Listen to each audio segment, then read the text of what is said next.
Good morning বন্ধুরা। আমরা আজকে রাঁচিতে রয়েছি। রাঁচিতে আজকে আমাদের দ্বিতীয় দিন সকাল। আজকের দিনটায় যা যা গল্প হবে সবটা আপনাদের সাথে শেয়ার করব। আজকে সকাল সকাল মানে ঠিক 7টার সময় আমরা বেরিয়ে পড়েছি। একটু সকাল সকাল পৌঁছে যাওয়ার ইচ্ছা আছে জোনা ফলস। আজকে ইচ্ছা আছে সকালের দিকে জোনা ফলস আর সীতা ফলস দেখে ফিরবো। বেলার দিকে বড্ড রোদ, তাই আমরা সকাল সকালই বেরিয়ে পড়েছি। আমরা একেবারে কাছাকাছি এসে গেছি। ঢোকবার আগে এখানে একটা এন্ট্রি ফিস রয়েছে, সেটা কেটে ভেতরে চলে এসেছি। আমাদের ওই 1.5 ঘন্টা মতো লাগলো। আসলে আমরা তো রাস্তায় দুবার দাঁড়ালাম 5-10 মিনিট করে। আমরা আগে থেকে জেনেই এসেছিলাম এখানে 700-র ওপর সিঁড়ি রয়েছে। তবে যিনি গাইড ছিলেন উনি বললেন দুটো পথ রয়েছে। আগে যে সিঁড়িটা আপনাদের দেখালাম ওটা দিয়ে গেলে ঠিক 722টা সিঁড়ি, আর এখন আমরা যে পথটা দিয়ে নামছি এটা দিয়ে নামলে কিছুটা শর্টকাট হয়। ওনার কথা মতোই আমরা নামছি। দেখা যাক নিচটা যেতে আমাদের কতক্ষণ লাগে। খুব ছোট ছোট একেবারেই নিচু নিচু ধাপের সিঁড়ি, আর চারপাশটা অপূর্ব সুন্দর।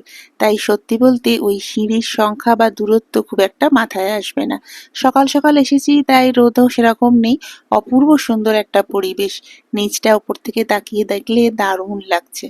এখানে আসার আগে আমরা অনেক ভাবনা চিন্তা করছিলাম আর্যর কোনো অসুবিধা হবে কিনা, এতটা নিচে নামতেও পারবে কিনা। তবে আর্যবাবুর উৎসাহ দেখলাম সবার থেকে বেশি। তত্তর করে বাবার সাথে আমার আগেই এগিয়ে যাচ্ছে। আমরা নিচটায় চলে এসেছি। এখান থেকে চারপাশটা দেখুন কি অসম্ভব সুন্দর লাগছে, একেবারে শান্ত স্নিগ্ধ, আর এই ঝর্ণার আওয়াজটা। তবে এই ঝর্ণায় জল কিছুটা কম রয়েছে। বর্ষার সময় বা বর্ষার ঠিক পরে পরেই এলে জলের ধারাটা আরো ভালোভাবে থাকে। এখানে দুদিন ধরেই হচ্ছে। চলো দেবো, আমিও খাবার কালকে থেকে ইচ্ছা করছে। ইচ্ছে করছে।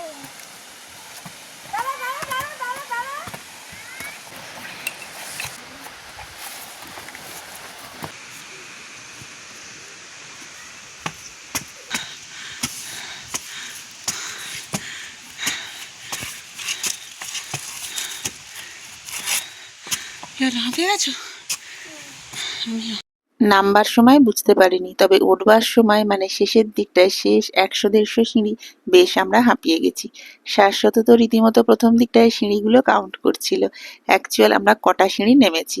তবে শেষের দিকটায় ওই যা হয় গুলিয়ে গেল আর কি। ওপরে এসে খানিকটা জল খেয়ে এই দোকানটায় বসেছি। প্রথমেই 2 কাপ চায়ের অর্ডার করেছি, আর আর্যবাবু জুস খাবে বলল। আমরা নিজেরাই যখন এতটা হাঁপিয়ে গেছি ওকে আর না করিনি, ওকেও একটা জুস দিয়ে বসিয়ে দিয়েছি। এবার এখান থেকে আমাদের প্ল্যান রয়েছে সীতা ফলস যাওয়ার। তবে এখান থেকে সীতা ফলস মাত্র 3.5 কিলোমিটার। আমরা 2 কাপ করে চা খেয়ে আবার বেরিয়ে পড়েছিলাম। চলে এসেছি সীতা ফলস। একইভাবে এখানেও ঢোকার আগে একটা এন্ট্রি ফিসের ব্যবস্থা রয়েছে, সেটা দিয়ে চলে এসেছি সীতা ফলসে। এখানেও নিচের দিকে নামতে হবে, তবে এখানে দূরত্বটা বেশি নয়। 200-র কিছু বেশি সিঁড়ি রয়েছে। তবে এটার ক্ষেত্রে না আমরা একেবারে নিচে অব্দি নামিনি, ওপর থেকেই দেখতে বেশি সুন্দর লাগছিল। তবে এখানে নিচে নামার যে সিঁড়িটা রয়েছে সেখানে রোদ কিন্তু একেবারেই ছিল না। এত চারপাশে গাছ যে বেশ ছায়া ছায়া ছিল। তো যাই হোক, এখানে আমরা বেশ খানিকক্ষণ ছিলাম, ছবি টবিও তুলেছি। এরপর ওপরে চলে এসে মেন রোডে চলে এসেছি। এখন যে ভিডিওটা দেখছেন এটা আমরা প্রায় হোটেলের সামনাসামনি চলে এসেছি। তবে আসার সময় একটা কাণ্ড হলো, আমরা বাইক স্টার্ট দিয়ে কিছুটা এসেছি, বুঝতে পারলাম রোদ বেশ চড়া। এতটা রাস্তা রোদে গেলে আর্যর কষ্ট হয়ে যাবে। আসলে রাস্তার দূরত্ব খুব বেশি নয়, তবে রাস্তা খুব একটা ভালো নয়। আসার সময় তো আমরা দুবার ব্রেক নিয়ে প্রায় 1.5 ঘন্টা লেগে গেছে। তো এতটা রাস্তা রোদে গেলে আর্যর অসুবিধে হবে। তবে এখানে হোলির জন্য গতকালকেও দেখেছি আর আজকেও দেখছি সবকিছু খুব কম, মানে গাড়ি ঘোড়াও রাস্তায় কম, দোকানপাটও অনেক বন্ধ। তো সেই জন্যই আমরা চট করে ওলা পাবো কিনা বা কোনো অটো রিজার্ভ করলে পাবো কিনা ভাবছিলাম। মানে ওখানকার লোকজনও সেরকম বলছিল। তো যাই হোক, চট করে আমরা একটা অটো পেয়েও গেছি, রিজার্ভ করে নিয়েছিলাম। আমি আর আর্য সেটাতে এলাম, আর শাশ্বত ওর বাইকটা এলো। ওদিকে যখন ঝর্ণা দেখছি, ফটো তুলছি, কিভাবে আসবো এই সমস্ত প্ল্যান করছি, মনটা তখন আমার এদিকে পড়ে আছে। আসলে আমাদের এখানে না আজকে কমপ্লিমেন্টারি ব্রেকফাস্ট ছিল, তবে ওটা 11টা পর্যন্ত। বুঝতেই পারছিলাম 11টার মধ্যে আমরা ফিরতে পারবো না, তো ওটা আমাদের মিস হয়ে যাবে। আমার ওই ব্রেকফাস্ট মিস হয়ে যাচ্ছে বলে মন যেটা উতলা হচ্ছে, শাশ্বতর একেবারেই তা নয়।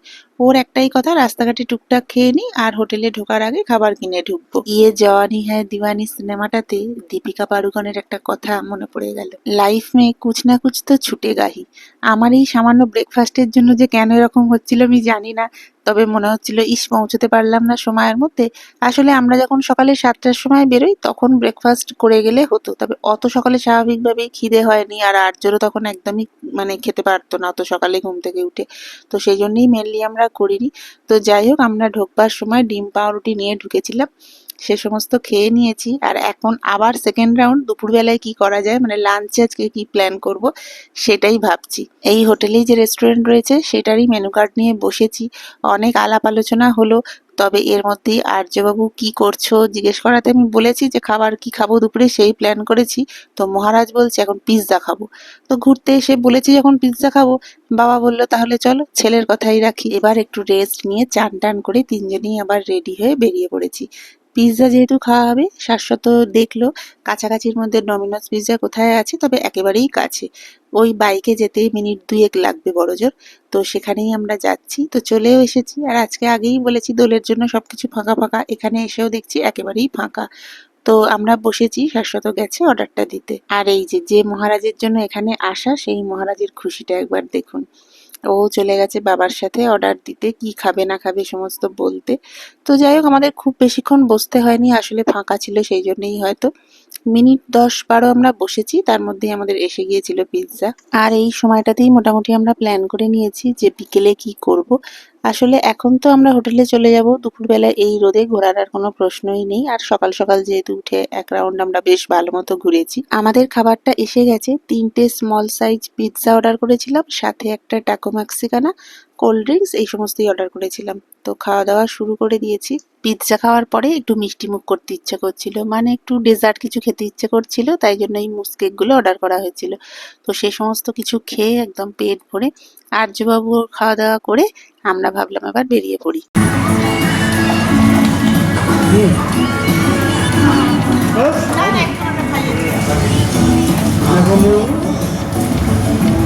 আমি দিয়ে দেবো, খাওয়াবো। আমাদের পক্ষীরাজ এসে গেছে, একদম আমরা রেডি। তবে এখানে এখন বাবা ছেলের ফটো সেশন চলছে। দুপুরবেলাটা তো আমরা রুমেই থাকবো, তাই এই ভিডিওটা এখানেই শেষ করে দিচ্ছি। আজকে সন্ধেটা কিরকম কাটালাম সন্ধ্যের গল্প নিয়ে আরো একটা ব্লগে আসছি। ততক্ষণ তোমরা প্রত্যেকে খুব ভালো থেকো, সুস্থ থেকো, আর খুব খুব পজিটিভ থেকো।